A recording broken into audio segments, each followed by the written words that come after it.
please explain the Omnibus Bill for anybody who doesn't know what an omnibus is and what they've snuck in, what the Democrats have put into this thing. It's a monster. Sure. So obviously there's the spending and then there's the policies. So they don't legislate anymore. I mean, they do nothing all year. And again, this is a great talking point that the president can make fun of them with. So what they do is this has become an annual ritual where they wait right before Christmas, and then suddenly it's a hellfire rush to get a budget bill passed, even though they were operating on a stopgap for months, and they could continue that while we discover their agreement. But no, once they get the backdoor agreement, they put in 2,500 pages worth of stuff all into one bill. So both the spending priorities of all 12 departments, but also any number of policy changes. For example, do you know that they raised the tobacco age from 18 to 21? Now, I don't smoke. I hate smoking. It's not my thing, but that's a big policy. It's incredible. Change. Nobody in the country knows about that. You would think we would have a separate legislative debate over that. That was stuck in by Mitch McConnell. And by the way, that has tax revenue. That has revenues attached to it. So anything that you're spending, you're now making your spending even worse because you're cutting out all the tax revenue. So not only is it should be something that we talk about and we, debate back and forth. And again, I'm with you. I don't like smoking. I hate it, blah, blah, blah. But, wait a minute. We're just going to jam this into a bill in the middle of the night and nobody even knows about it? Exactly. And God knows what else is in there. By the way, parallel to this, they passed a 3,400-page defense authorization bill, and we found stuff on banning the federal government from looking into criminal history of federal employees. I mean, that's a very contentious issue that's been debated for many years. That's in there. I mean, that's to be signed by the president tonight. Oh my gosh. God knows what else is in there. But let's talk about the spending. So remember the Tea Party. I mean, Glenn, obviously you remember that like it was yesterday. The first year of President Obama, it shocked the consciousness of a nation. We never saw spending like that, right? I went back and looked to see what the spending levels were for the first 2 months of Obama's first full fiscal year. That's FY 2010. It was $471 billion. The first 2 months of this fiscal year, and this is before this bill, we spent $814 billion. So no matter what, I don't have an inflation calculator in front of me now, but no matter how you slice that, that's insane. And that was when we had 10% unemployment. To be fair, a lot of people were on food stamps, unemployment, revenue was in the toilet. Now we have 3.5% unemployment, record revenue. What in the world are we conserving? But that's not enough. This bill will set the trajectory for $320 billion more in spending, but that doesn't include the tax expenditures they put in 3 hours before the bill, so I haven't even looked at that yet.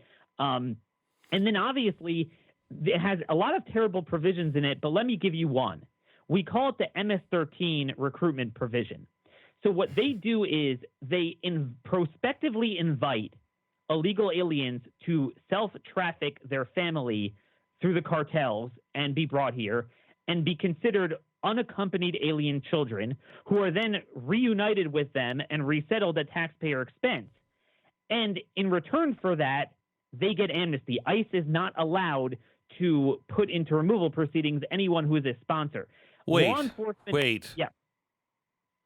Wait. I can't even get my arms around this yet. This is in the bill. It does what? This is in the bill. There's two omnibus bills. This is in the 580-page bill with DHS. It's around page 460. And what it basically does is it invites those who are doing the trafficking, those that are when you see these unaccompanied alien children, they're not random children that are captured by cartels and brought here against their will. I mean, I think we would all want to treat them as refugees. No, they are self-trafficked by, let's say, agricultural workers, illegal alien parents who have already snuck into the country. Now they want to be reunited with their kids, so they bring them in. Oh, but they're unaccompanied, so they have to be treated like refugees. They come and show up and say, hey, we're sponsoring them, and it's their family member. And in return for that deed, that trafficking operation, ICE cannot deport any one of those sponsors. Now, law enforcement throughout the country has said that this is the single biggest recruitment for the resurgence of MS-13 that you're seeing in Long Island, in Virginia, in California, several other places, because this is replenishing their ranks with 16 to 18-year-old young males from Central America that either are already a part of it or certainly are prone to get involved in it. And they also have to show their moxie and have to be particularly violent as new members to break in.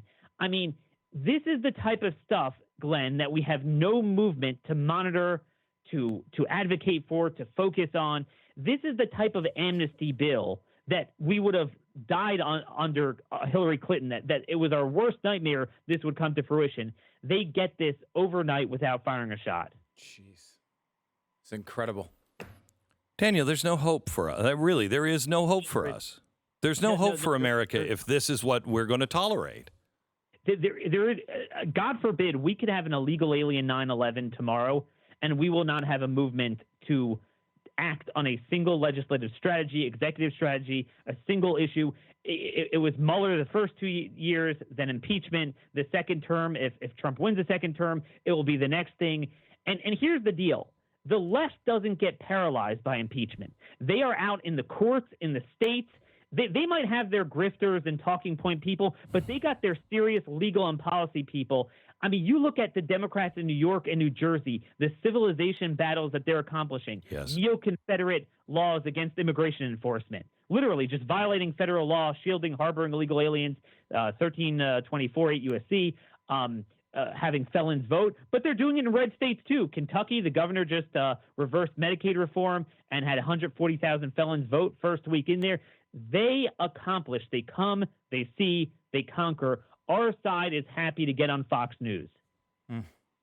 Is it true, too, that, Daniel, in one of these bills, they have in there things that I would like in some ways, the Obamacare, some of these Obamacare taxes, pulling them away. But it's interesting in that, like, they made this big deal that Obamacare was paid for, and it seems like the unions just keep coming in and saying, well, all the things that we're paying for it now don't exist anymore, yet we keep the plan. Is that stuck in there as well? Do I have that right? It's phenomenal, and I actually oppose that, and here's why. So first, as a baseline, just consider there's the bigger omnibus and the smaller one. That's in the bigger one. Consider this. You know how radical the Democrats are, okay, in this era. All but 7 Democrats voted for this bill. All but 7 out of, 235 or something voted for it. That includes Presley, J. Paul, all these types. So ask yourself this. Well, suddenly they oppose Obamacare? Here's the deal. I call this low-tax socialism. Here's what the Republican Party has done the last 10 years. Here's the one issue they've conserved. What they do is they give the corporations the one thing they want to save them from the Democrats, and that's lower taxes.